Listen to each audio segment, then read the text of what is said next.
والصلاة والسلام على سيد المرسلين وعلى آله وأصحابه أجمعين.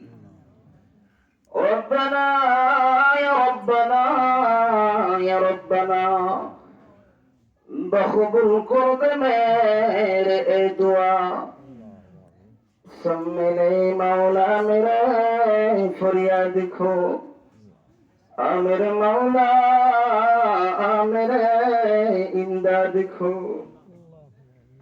او الہی برق دریائی گناہ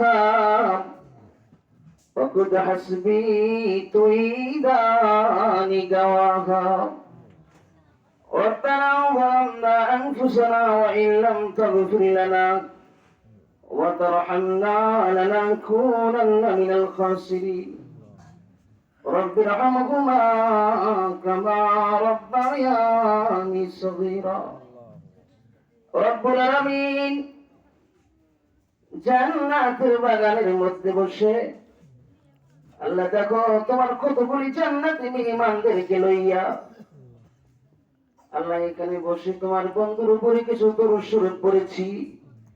এই দরুদ শরীফটুকু পাখির মতো উড়াইয়া উড়াইয়া নবী পাকের রওজা মোবারকে পৌঁছায়া দাও।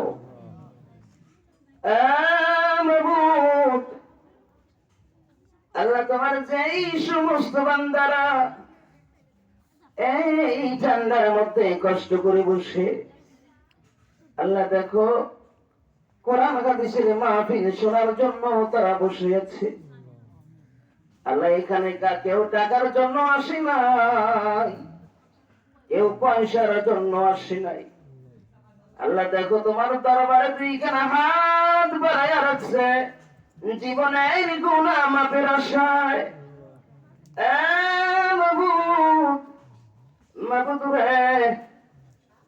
এখানে যারা হাত বাড়াইছে আমাদের সকলের জিন্দেগির গুনাহ মাফ করে দাও। দুনিয়ার মধ্যে দেখেছি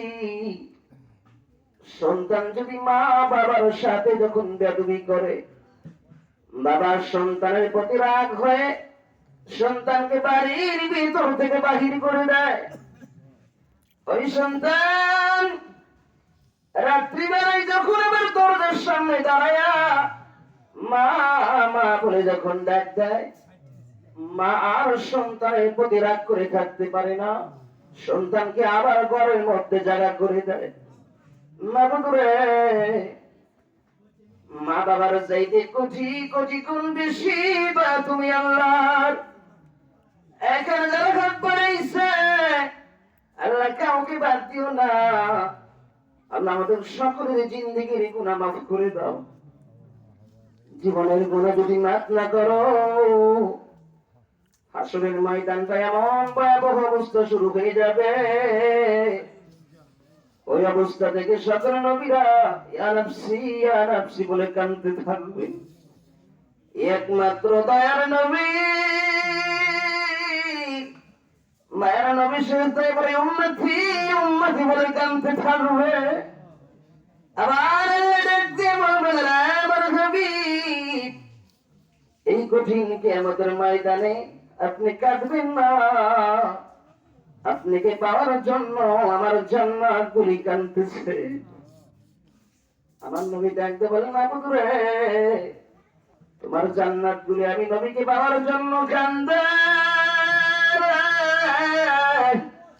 আমি নবী কান্দি আমার ইতিম গুনাহগার উম্মত সহ তোমার জান্নাতে যাওয়ার জন্য।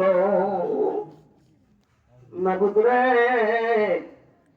ওই কঠিন কিয়ামতের ময়দানে এই কোরআনের মাহফিল খান আমাদের জন্য নাজাতের জরিয়া বানাইয়া দিও। মাবুদ আল্লাহ এখানে যারা হাত বাড়াইছে আল্লাহ জানি না কার জানি দরদি মার দুনিয়াতে নাই। এখানে কারা যারা হাত বাড়াইছে কার জানি দরদি বাবার দুনিয়াতে নাই।